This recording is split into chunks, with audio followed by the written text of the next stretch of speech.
Salut les gens, vidéo un peu particulière aujourd'hui puisqu'on va chez un grand apiculteur et sa spécialisation, si on peut dire, c'est de produire des rennes, de faire des rennes pour des apiculteurs comme moi par exemple, qui lui en achetons régulièrement tous les ans. Donc là, on va visiter son exploitation, c'est un petit peu différent d'habitude. Et c'est quelqu'un qui fait pas ou peu de miel, et donc les chiffres que vous allez entendre sont aussi en relation avec ça. Il y a 2 salariés.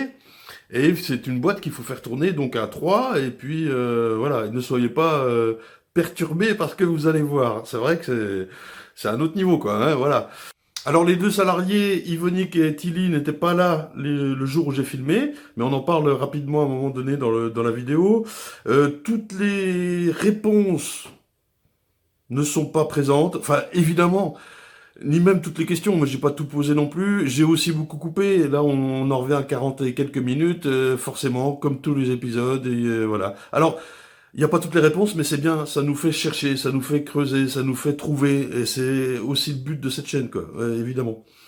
Donc voilà, bon visionnage, merci à Laurent, et connaissez la musique. Ciao. Alors comme prévu, petite surprise cette semaine. On est chez un grand apiculteur, il va se présenter lui-même parce que j'avoue, je sais même pas le présenter moi. Est-ce que tu es un sélectionneur, un multiplicateur, un éleveur, un apiculteur quoi? Ouais, c'est Laurent Duguay. Oui, bonjour, 1m85, effectivement, il est grand l'apiculteur. Non, mais je suis avant tout un multiplicateur dans l'organisation de l'apiculture. Il y a les sélectionneurs, les multiplicateurs et les producteurs de miel. Et moi, je suis vraiment un multiplicateur. Voilà. Donc, Ok. Alors, on va voir l'exploitation là tout aujourd'hui entre oui. voilà, les souches, les éleveuses, les nucléiers, Oui, tout ça. vaste sujet. Vaste sujet. Vaste Allez, c'est sujet à parti. faire, voilà.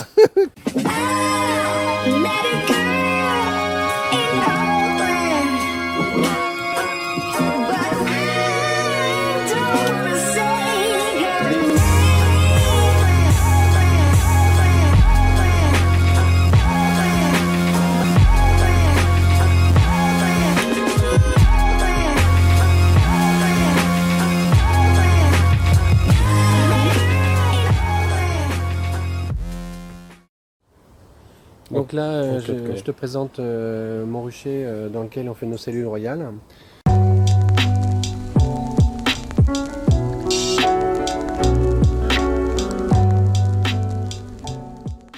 Donc j'ai essayé de simplifier au maximum l'organisation du rucher. C'est-à-dire qu'à gauche, on a une ligne avec 24 ruches. Et à droite, on a encore 24 ruches. Et au milieu, là, je ne sais pas si tu vois, mais on a une table.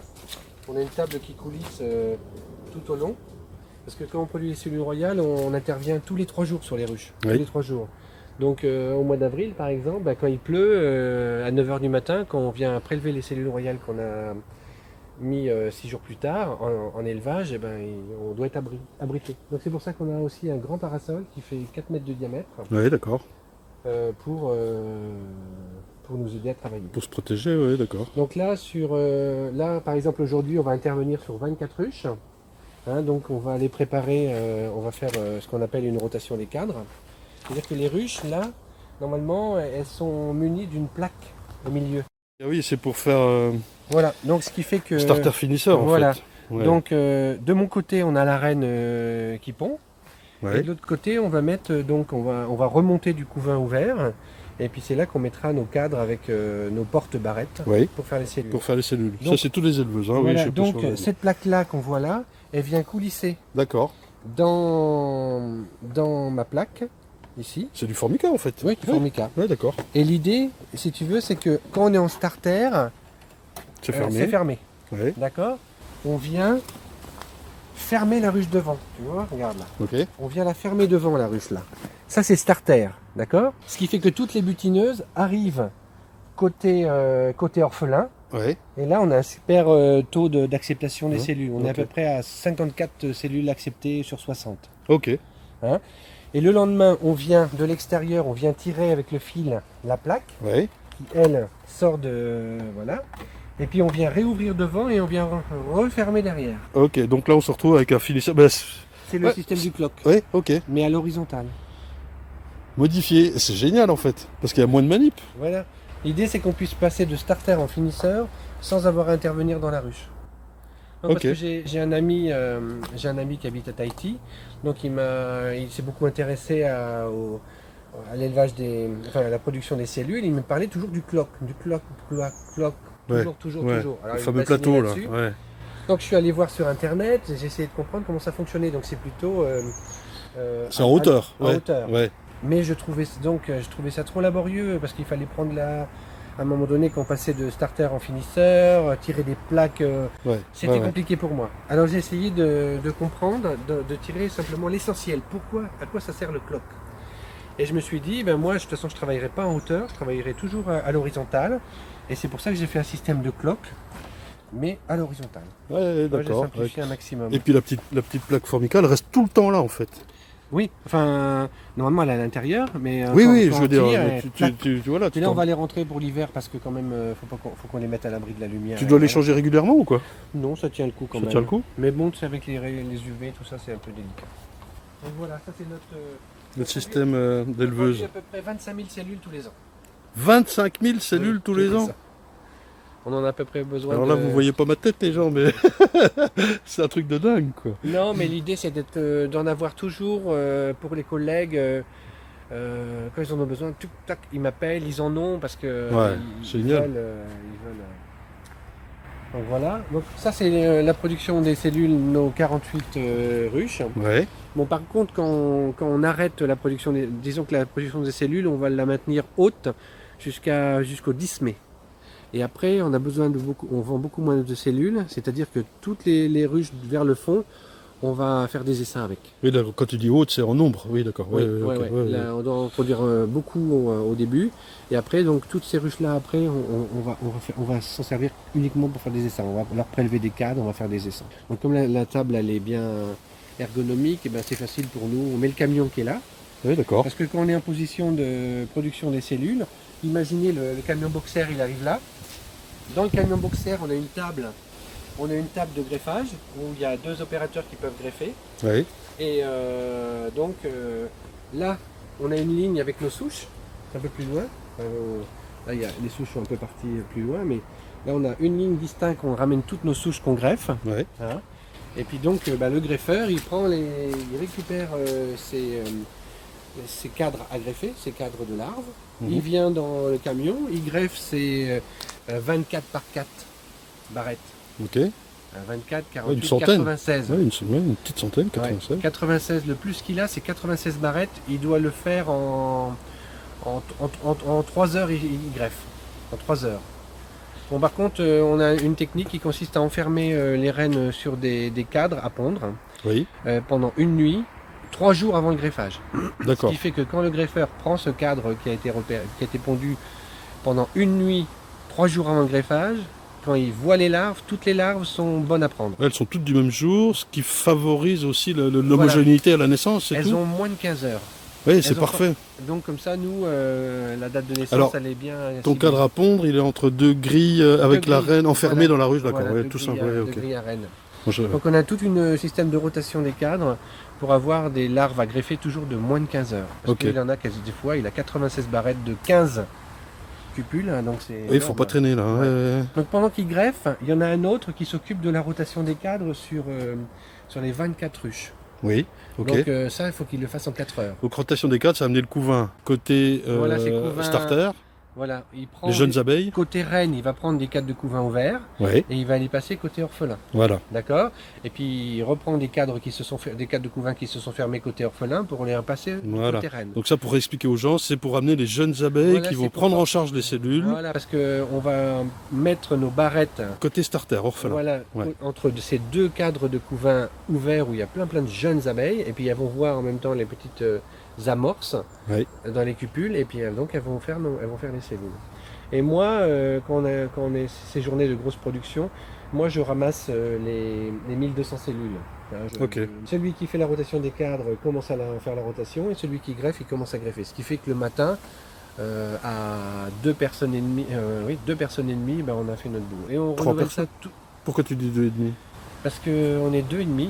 Il y a Tilly qui est dans le camion, il y a Yvonne qui fait la rotation, et puis moi qui ramasse les cellules.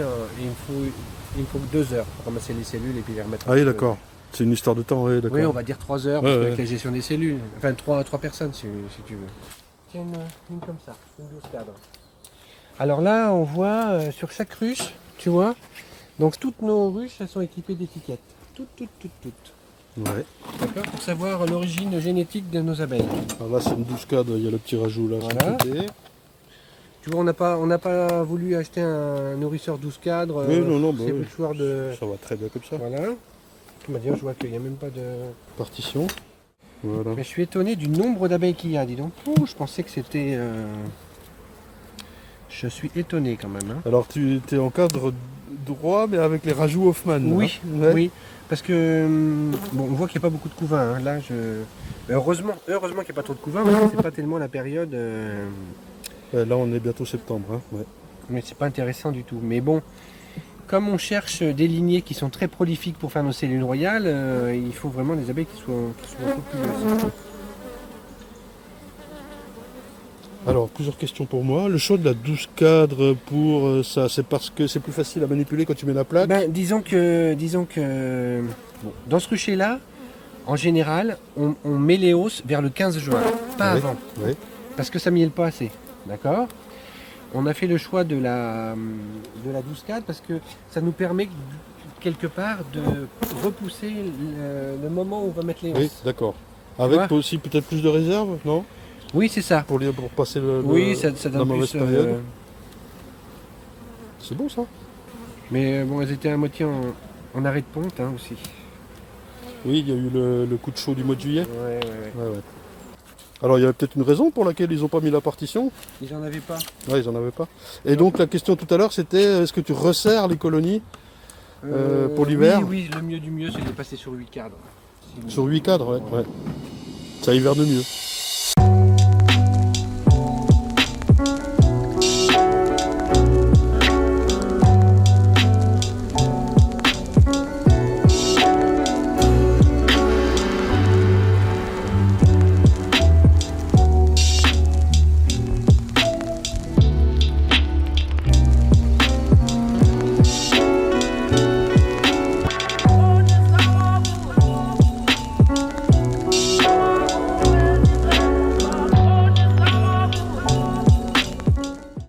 Donc, celle-là, on va la regarder ensemble. Allez. Bon, normalement, c'est une moins populeuse. Hein.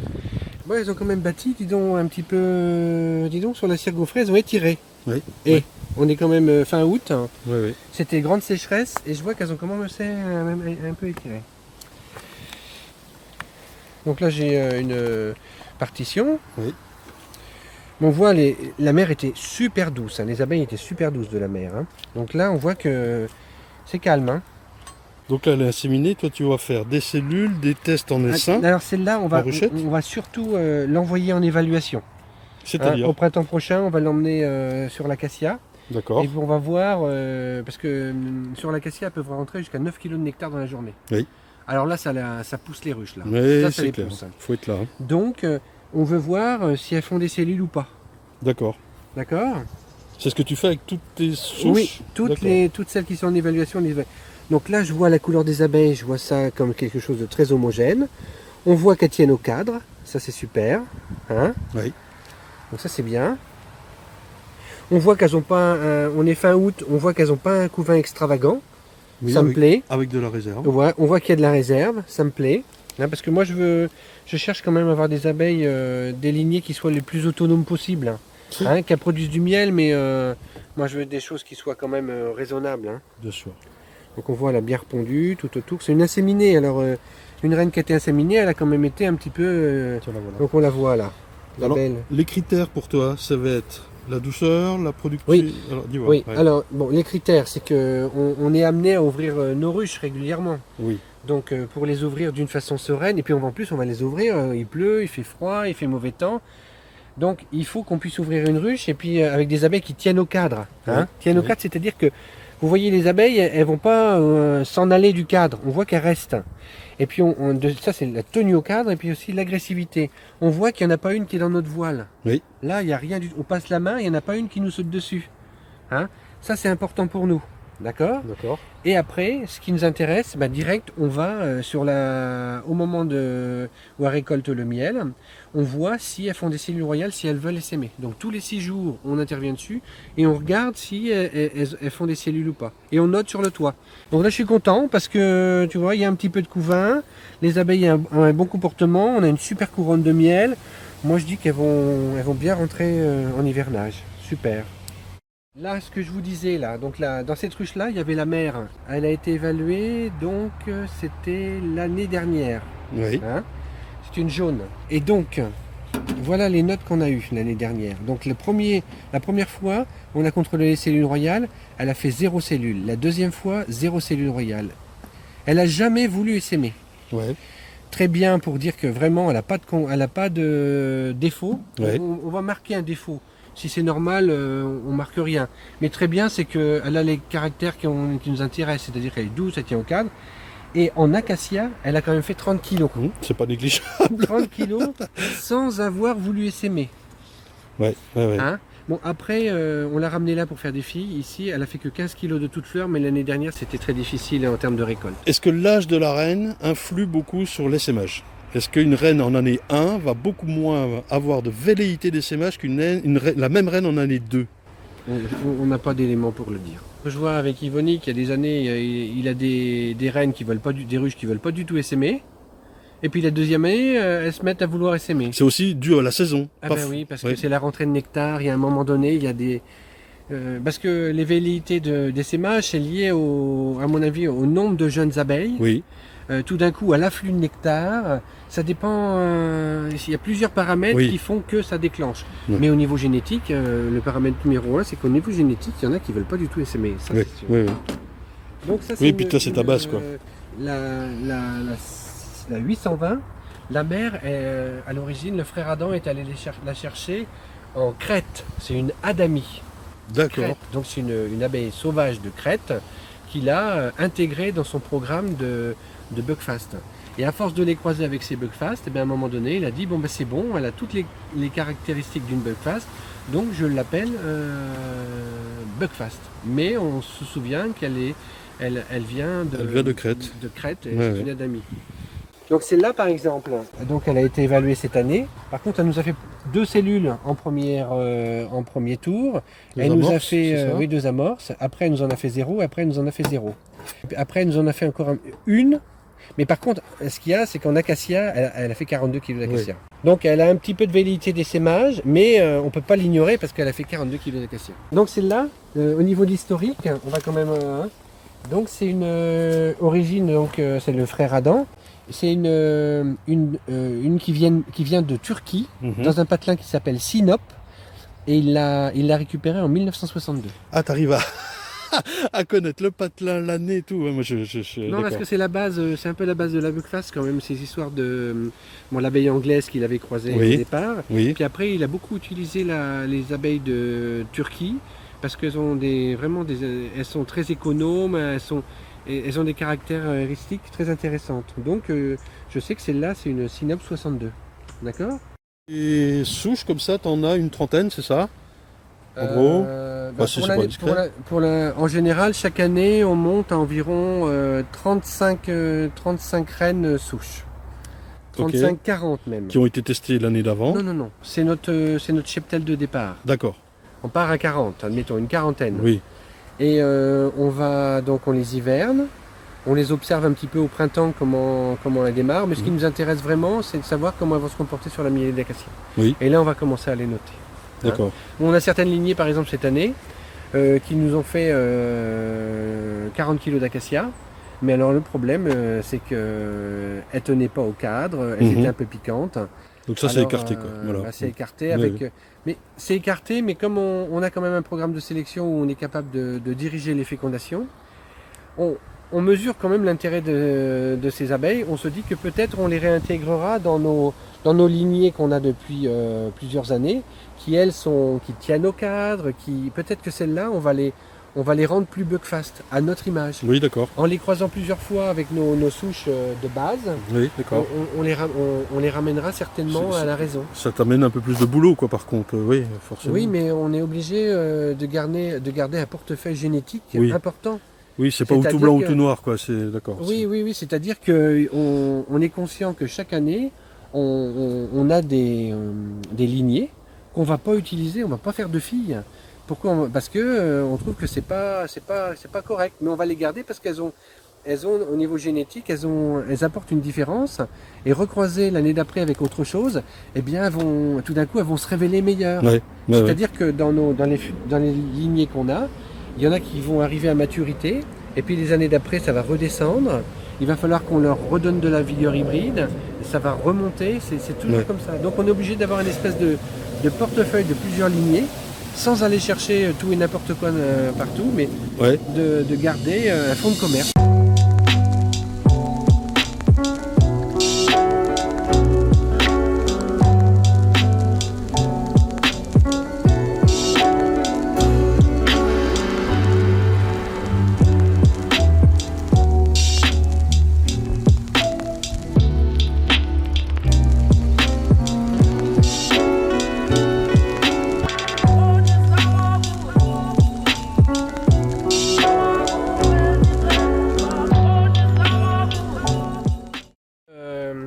Qui va nous servir à peupler 1800 nucléi par an. 1800 nucléi, les gens. Voilà.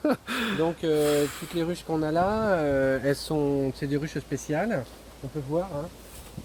Bah oui, alors. Voilà. Donc c'est des ruches qui ont le format des cadrons. Ok, voilà. Les cadrons qui sont dans les nucléi, c'est les apidéas. Hein. Il y a du vent, on va essayer de parler fort. Je vois que ça sature un petit peu. Là, peut-être que les abeilles vont être un petit peu dérangées par notre présence, mais bon. Donc là, il y a une tour, 2 tours, 3 tours. Ok, il y a une entrée de l'autre côté, d'accord. Voilà, donc on a une reine par tour, d'accord. Ok. Ça, c'est des corps d'Adam, avec 3 grands cadres d'Adam. Et en dessous, on a des corps avec des petits cadrons. Des petits cadres, d'accord. Donc pour l'instant, c'est position hiver, donc on n'y fait rien, mais au printemps, on va volontairement augmenter les étages. Hein, et puis on va même contraindre la reine à pondre sur les petits cadrons. Augmenter les étages, c'est-à-dire de cadrons. Voilà, de cadrons. Pour qu'elle aille pondre dedans, pour ensuite les prendre et peupler les nucléides. Voilà, et puis là on se tourne là, et donc là on aperçoit les nucléides de fécondation. Et donc tous les 3 jours on va peupler 250 nucléides de fécondation. C'est-à-dire qu'on va mettre sur une table 250 nucléides. Et la table, vous l'avez là devant les yeux. Là, je vais même aller là-bas. Sur les rails, là. Voilà. Et donc on a des chariots. Donc on est vraiment équipé pour travailler correctement. Donc à 3, on peuple 250 nucléi en une matinée. À 3. Donc tout est là. Les nucléi sont là. Là, les 1800 sont là. Non, on a encore à rentrer. La tempête, elle a assez vite. Petite tempête cette nuit, Voilà. Voilà, ça a cassé. Donc là, pour que mes abeilles soient bien, j'ai fait des cloches en polystyrène. Alors ça, c'est de l'utilité d'ivoire. C'est la chaleur, tout ça? Oui, c'est pour protéger donc mes petites tours, pour bien qu'elles soient à l'abri de l'eau. Et surtout, ça fait un bloc de chaleur. Et vraiment, même l'hiver, quand il fait très froid, eh bien, on enlève la cloche. C'est vraiment très très chaud. Très chaud. C'est fou, quoi. Regardez ça. Donc, il y a toujours 2 entrées d'un côté et une entrée de l'autre. Ok. Voilà.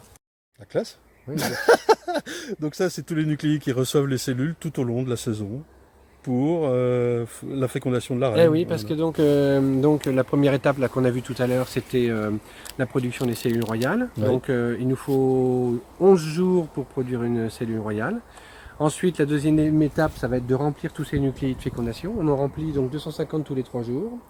Qu'on va les mettre dans les prairies. Là, je vais vous montrer les prairies là-bas. De fécondation, oui. Alors tu remplis ici et après tu les emmènes. La cellule, tu la mets ici? Au départ, on la met là, mais une fois qu'ils sont dans les prairies, donc on a un cycle, on laisse la cellule dans l'apidéa pendant 21 jours. Et 21 jours plus tard, on vient voir si la reine, elle pond bien. Si elle pond bien, on l'attrape, on la marque, et puis on l'encage et on l'expédie. Et le lendemain matin, on vient remettre une nouvelle cellule.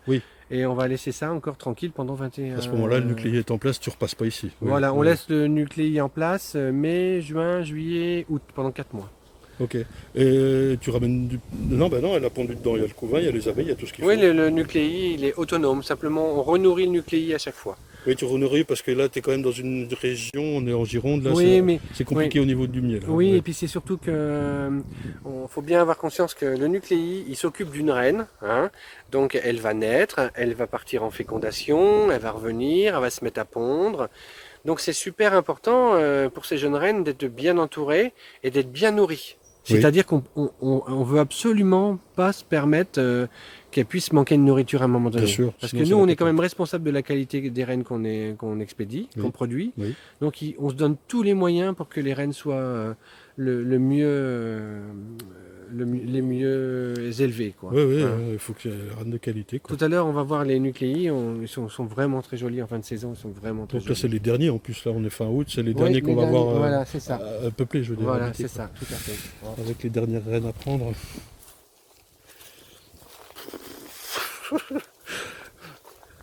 Tu vois, on voit les, bah oui. Alors, les Là, frelons, ouais, un petit mot là-dessus, t'es bien emmerdé. Je vois qu'il y a un piège plastique là aussi, Oui, des ben, pièges partout. on met des seaux, puis avec du sirop dedans, et puis ils viennent se noyer dedans, puis voilà. Tu vois, on Alors, voit bah, c'est mes premiers frelons asiatiques, j'en ai pas encore, moi, Laurent. je peux t'en donner un si tu veux. Merci, non. Mais Tu voilà. préférerais une reine? euh, donc, bon, bah, je suis pas Voilà, on impatient a mis du sirop et de les avoir. ils viennent se noyer Tu dans le pièges un sirop. peu d'autres bestioles, bon, ouais. Pas Oh, trop. non, parce que les abeilles viennent pas là-dedans parce qu'elles ont peur des frelons. Donc elles vont pas s'amuser à. Ok. Et niveau fécondation, enfin tout niveau, est-ce que tu as regardé? Eh ben, il faut être vigilant, il faut toujours intervenir pour que les frelons ils attaquent pas trop les ruches. Il faut être toujours vigilant. Il faut... Et pour les fécondations, ça va? Ah non, non, pour les fécondations, non. Non, là où c'est délicat, c'est au mois de septembre-octobre quand les frelons sont vraiment, vraiment nombreux. Hyper actif, ouais. Ouais. Ouais. Et puis ça dépend des secteurs parce que on les piège beaucoup à travers, avec des bouteilles comme ça en plastique Ouais, au printemps. voilà, là. Mais donc on attrape les rennes un maximum, mais bon, il y en a quelques-unes qui s'en réchappent. Et ce qu'il y a, c'est que les frelons asiatiques, des fois quand on est embêté, il peut s'agir que simplement que d'un nid. Oui. Qu'au mois de septembre, il est énorme. Énorme, oui, Il oui. suffit d'un nid.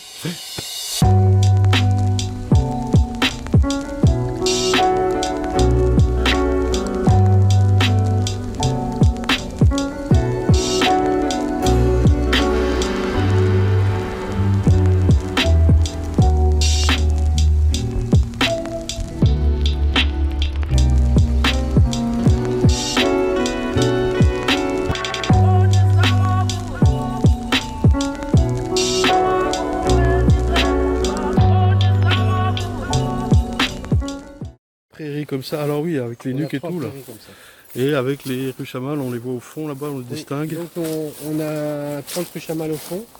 Et des ruches à mâles, on en a 3. Ils sont à 500 mètres les uns des autres pour faire nos 90 ruches à mâles. D'accord. Voilà. Et Ça, donc, là, ça, j'en ai entendu parler. donc, c'est la fameuse. Une fois, je t'ai téléphoné, tu m'as dit non, c'est bon, j'ai le triporteur. Cette table-là, elle nous sert à ramasser les rennes. Voilà, tu te trimbales avec ça, les là, parasols pour la chaleur. voilà. Donc à deux, on arrive à ouvrir 250 nucléi, récupérer à peu près 210-220 rennes en 4 heures Oui. et à renourrir les nucléi. Donc on est à deux, moi je capture à peu près 220 rennes que je marque, que j'encage avec des petites abeilles accompagnatrices. Et mon collègue m'apporte les nucléi. Et on fait ça en 4 heures, on a visité 250 nucléi. Alors ils sont à même le sol et tout là. Voilà. Toujours à la même place. Pas de désertion ou quoi? Non, non, parce qu'on a mis dedans, on a mis des cadres, bâtis avec du couvain Oui. au départ. On met Oui, pas oui. des paquets d'abeilles, nous. On Oui, met... d'accord. C'est comme si on faisait des micro essaims. Oui, oui. Il y a le couvain, elles abandonnent pas. Voilà, et puis en plus on a des abeilles qui tiennent bien au cadre, comme ça. Ça c'est quand même excellent. Quoi.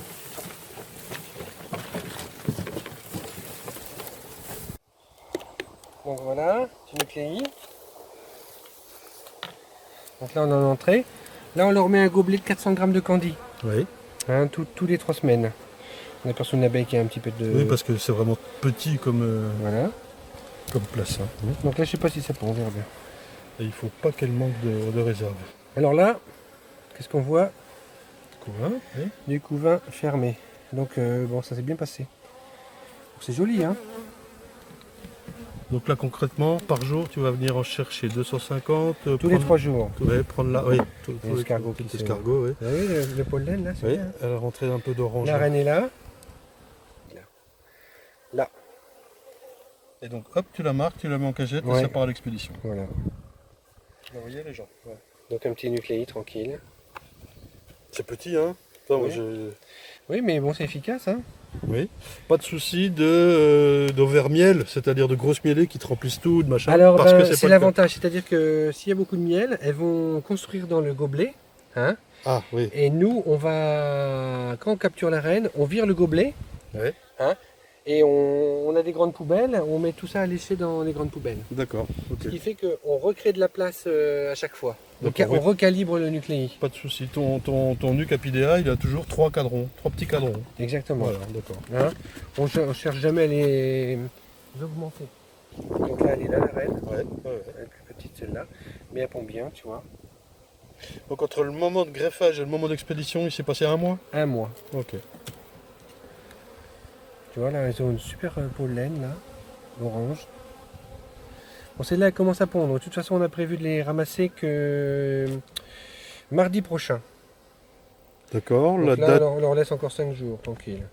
Oui. Est-ce que il y a quelque chose pour la date? Est-ce que c'est gênant? Non, mais là, ce qui est important, c'est que quand on les expédie, elles aient un certain temps de ponte, Oui. une certaine maturité, comme ça, elles sont... Une histoire de phéromone ou bien? Oui, c'est-à-dire qu'après, elles sont mieux acceptées dans les ruches de nos clients. Oui. Donc, Tu ne l'expédies pas le jour où elle commence à. Le jour non, où elle commence à on, pondre. volontairement, tu vois là, elles ont Là, elle a commencé à construit. bâtir. Ouais, ouais. Donc là, on sent de la dynamique. Parce que sur des petites unités comme ça, tu te rends pas forcément Ah, tu compte vois, de tu vois, la. là, elles pondent depuis un certain temps. Elle quand a l'air même, plus forte que les autres, les 2 premières là, celle-là. Eh non oui, mais bon, après, toutes les colonies sont pas forcément identiques. Hein. C'est Mais très- là, on voit que ben voilà, je suis confiant sur les reines que j'ai livrées cette année parce que ben, ce sont des abeilles que mes clients, mes collègues vont avoir dans leur ruche l'année prochaine. Tout à fait, c'est mon cas. Voilà. Et d'ailleurs, si Laurent, les gens veulent te commander des rennes, est-ce qu'ils peuvent le faire? Alors aujourd'hui, donc je produis à peu près 7500 rennes. Et bon, j'ai commencé avec 500 rennes, 1000 rennes, 1500 rennes. Et toutes ces rennes que j'ai vendues au cours de ces 14 dernières années, je les ai vendues à des collègues apiculteurs qui ont progressé avec moi. C'est-à-dire que toutes les rennes que j'ai vendues, je n'ai pas pris le marché à d'autres apiculteurs. C'est-à-dire que en même temps que j'ai progressé, j'ai fait progresser d'autres exploitations. C'est-à-dire que d'autres exploitations sont mis à avoir plus de ruches, à m'acheter plus de rennes parce que ben, le travail que je faisais, ça leur correspondait. Voilà.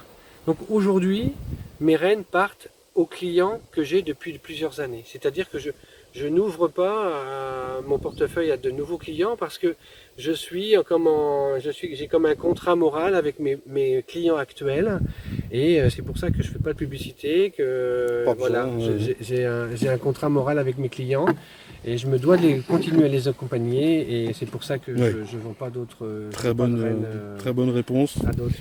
Désolé pour Les ceux gens, qui voudraient, très bonne réponse, mais vous comprenez que vous ne pourrez pas obtenir ces rennes-là, voilà. Hein? Mais bon, je suis prêt à partager un petit peu mon expérience parce que ça fait un petit peu, ça fait beaucoup, enfin ça fait un petit peu avancer tout le monde. Bien sûr, Hein? c'est pour les abeilles, c'est ce qu'on dit. Voilà, voilà. partager l'expérience et bon, ça profite à tout le monde. C'est ça qui est intéressant. Et voilà. Je Merci suis Laurent. passionné comme les autres. Voilà.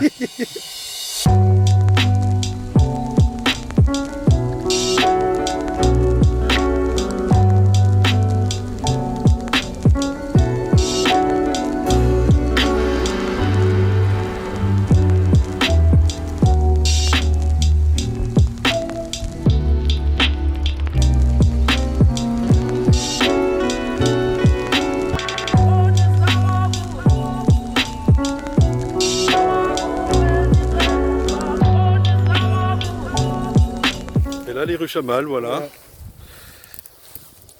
Donc destinées à produire des mâles cousins, Voilà. très proches, proches les uns des autres, génétiquement parlant. Toutes les reines de ces ruches sont des sœurs.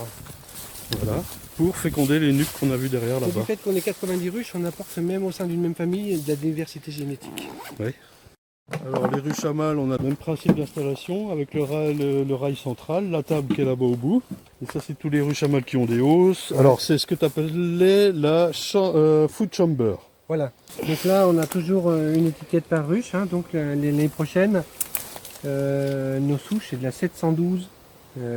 712, numéro 712. Donc c'est que des 712. C'est des rennes qui ont été le greffage du 1er juin. Ouais. Hein. On a ramassé les rennes le 1er juillet. Donc là, on est fin août. Hein. Donc ça fait 2 mois qu'elles sont dans les ruches. Ok. Alors. Donc sur ces ruches à mâles, on a un food chamber. C'est-à-dire qu'on laisse volontairement du miel en permanence pour les abeilles. C'est-à-dire qu'on ne veut absolument pas les stresser. On ne récolte jamais cette partie-là. S'il manque de nourriture, il y a des risques qu'elles sortent les mâles. Très Voilà. naturellement. Il faut absolument que ça soit disponible pour... Alors la taille c'est quoi? C'est une hausse d'Adam en fait. Une hausse d'Adam sur laquelle on a raccourci la hauteur des cadres. Pour quelle raison? Parce que ça fait un équivalent de miel d'environ 10 kg. Alors qu'en une hausse normale, on aurait peut-être 15 kg. Et ça reste en permanence en fait, voilà. au-dessus. D'accord, ah, c'est marrant. Voilà, ça leur fait une petite provision supplémentaire. Mais c'était gênant d'avoir des cadres d'Adam normaux, de hausse? Ah, ça aurait fait trop quand même. Trop? Je veux bien leur laisser 10, mais 15. D'accord. Bon, là, le problème de ces corps, c'est qu'elles sont mal. Les cadres sont trop bas. Enfin, leur bâtisse entre les deux. Oui, d'accord. Est-ce qu'il y a un petit coup de rabot électrique ou quoi Il aurait fallu, mais pressé par le temps, forcément, on n'a pas fait ce qu'il faut. Bon, moi j'ai des ruches comme ça un peu trop hautes aussi. Ouais, ce qui fait qu'il y a des fausses constructions au-dessus, comme ça. Il y a des ponts. Ça arrive. Alors, ruches à mâles, tu leur mets des cadres spéciaux, j'imagine. Oui. Là, on a un beau cadre de nourriture. Ouais. Ça veut dire que les 3 autres aussi, non? Oui, c'est de la nourriture tout ça. C'est vrai. Ouais, bah c'est bien. Bah oui. Alors là, on le voit pas, mais c'est des mâles en haut. Oui, des cellules de mâles. Voilà. D'accord. Et on voit pas parce qu'il y a le miel.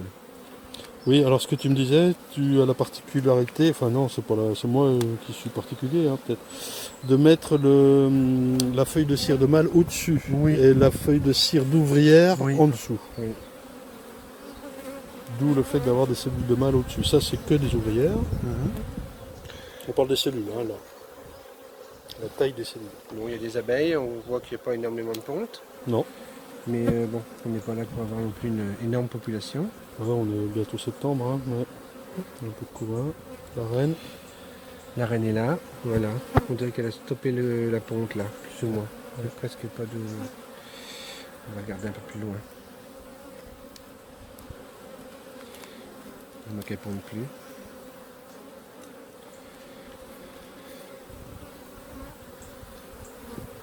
On dirait qu'elle a stoppé la ponte, tu vois. Oui. C'est stoppé. Ça arrive, hein. Là, c'est plutôt à cause de la reine. Mais moi, je pense elle se dit qu'elle a assez d'abeilles. Et puis que jusque-là, il faut savoir que jusque-là, c'était sécheresse. Oui. Là, il a fait un gros orage cette nuit, mais là, il y avait zéro nectar. C'était sec. Hein. Zéro pollen. Ouais. Et qu'à la limite, on aurait eu des ruches qui auraient voulu élever. C'était un problème. Hein. Parce que, après... tout à fait. Hein, il faut se rendre compte que on peut les laisser élever dans la mesure où il y a des ressources. Si une reine s'arrête de pondre, c'est que c'est bon, c'est bien aussi, quoi. Hein. Je vais mettre un peu le cadre à l'extérieur. Mais c'est bien plein en miel. Hein. Bah oui, là j'hallucine. Toi aussi? Ouais. Alors, quand c'est comme ça, là, donc on a un système de repérage. Oui, c'est-à-dire que quand on a un doute sur peut-être que la reine elle a arrêté de pondre, il y a un problème, je sais pas, eh bien on double l'étiquette. D'accord. Ah oui, ça c'est tout truc à toi. Ce qui fait que c'est pour dire au futur opérateur, ah là il y a un problème. Hein, et donc il faut peut-être vérifier si elle pond bien ou si... D'accord? Alors par contre, je remarque que tu ne spécifies pas le problème, mais que de toute façon c'est avec la reine qu'il faut voir. En général, quand on met une double étiquette comme ça, on a un doute sur la capacité de la reine à bien pondre. Oui, ok. Hein? Tu regardes les annotations? Mais là, tout est bon. Là. Tu vois, tu vois ces deux là. Ouais. Donc il a un doute sur celle-là. Il a un doute parce que elle pond plus, tu vois. Ou alors il n'y a plus d'abeilles là-dedans. Ou... Tu vois, il a un doute. Ouais, elle pond des mâles, tu vois. Ça veut dire que peut-être qu'il y a une reine vierge dedans. Tu vois, quand il y a des mâles, ça veut dire que... Oui, de toute façon, Ouais. pas cette saison. Enfin, là, on est oui, septembre. C'est-à-dire qu'elle a capté les mâles. Tu vois. Oui, oui, oui. Parce qu'il y a peut-être une reine vierge dedans. Les derniers. Donc là, pour le coup, on serait sur un remarrage naturel. Oui, oui, non, mais il savait pas trop, alors il m'a mis une double étiquette. Bon. Oui, c'est vrai. Mais ça, c'est pas grave pour nous. Ce qui va se passer, c'est que qu'on a d'autres essaims. Et ce qui va se passer, c'est qu'on va récupérer les cadres pour d'autres essaims. Là, on voit qu'elle est bourdonneuse. Parce que là, tu vois, j'ai une petite amusette avec deux œufs. Oui. Donc elle est bourdonneuse. C'est une abeille qui a pondu. Ouais. Voilà. Elles essaient de réélever, mais elles n'y arriveront jamais. Ouais. Voilà. Gestion de tes cadres et beaucoup de renouvellement, de cire, comment tu fais? Ben oui, on écarte les cadres noirs au printemps. Je vois qu'il y en a des bleus et des... Les bleus, c'est les cadres à mâles. Ah, c'est que les cadres à mâles, d'accord. Alors tu vois, Pardon, j'essaie de voir le frelon en même temps, mais c'est un crabeau. Un crabeau, pardon, il y a deux R. Hein. alors tu vois par exemple une étiquette comme ça. Oui. Il a mis une étiquette parce qu'il savait pas trop le statut, mais bon, comme ça pond dans une amusette de œufs, Devient bourre, quoi. Ouais. je vais mettre bourdonneuse, Ouais, ouais, tu vois. Donc on marque quasiment pas sur les toits. Ouais, bah, c'est pas mal comme ça. Comme ça, deux étiquettes, on sait qu'il y a un petit souci. Tu as toujours les étiquettes dans la poche, le Voilà. stylo et tu marques, c'est pas Voilà. mal finalement. Ouais, Ouais. ouais. Ouais, très intéressant tout ça. Tu vois. Donc il faut savoir qu'au mois de mai-juin, vers 15h l'après-midi, les mâles sortent des ruches, les reines sortent des ruches et on voit des comètes, plein de comètes dans la prairie. Oh. On Ça voit doit- les reines se faire féconder. Sérieux? Sérieux? Il n'y a pas une histoire de hauteur alors? Non, elles tombent dans l'herbe. On a déjà vu des mâles éventrés ayant laissé leurs organes génitaux dans l'arène. On a vu les mâles récupérer les mâles éventrés tellement il y en a partout. Il faut que je vienne filmer ça. Je pensais Ouais, que c'était toujours en hauteur. Là. Ouais, c'est difficile hein, de venir. Bah, au mois de j'imagine. mai, juin, Ah bah moi je pourrais pas, bien sûr. Mais vers 15h l'après-midi, c'est comme un gros bruit de camion partout. Tout le C'est monde vrai sort. On voit les comètes partout.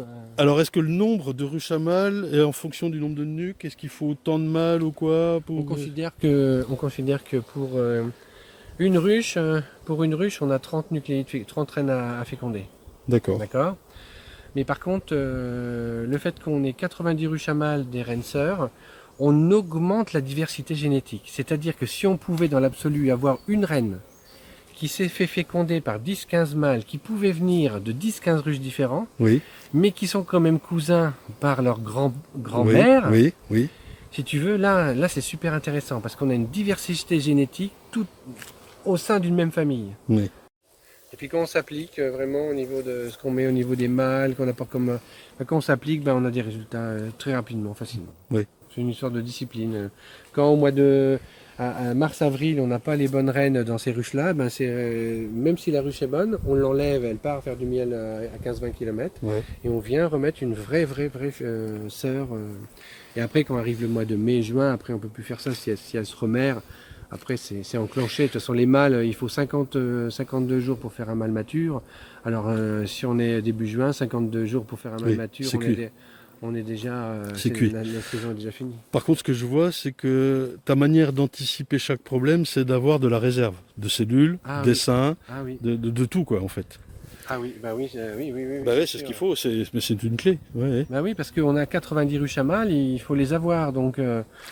ça s'improvise pas. Ah bah oui, il faut anticiper. C'est toute l'apiculture moderne, il faut anticiper. On peut avoir un gros problème sur ce rucher parce qu'il y a une tempête ou une inondation. Bon, toutes les ruches, après l'hiver, on vient donc mettre les rennes, les grilles pour les frelons.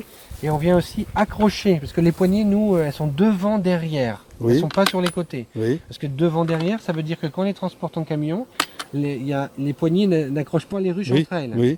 Que le fait qu'elle soit derrière, si on voit la ruche par devant, l'épaisseur de la poignée vient sur se mettre sur le plancher. Là. Sur le plancher. Oui, donc on n'est jamais gêné au niveau du transport. Okay. Et donc on met une ficelle qui va de là jusqu'à là, des petites heures. Pour tenir. Et ça tient le corps. Ok. Très bonne réflexion. Hein, comme ça, l'hiver, quand il y a des grosses tempêtes, on sait que... C'est sécurisé. Est-ce qu'elles restent ici l'hiver, les ruches à mâles? là. Oui, d'accord. Il n'y a que finalement les nuques qui vont... Qui vont être rentrées, voilà.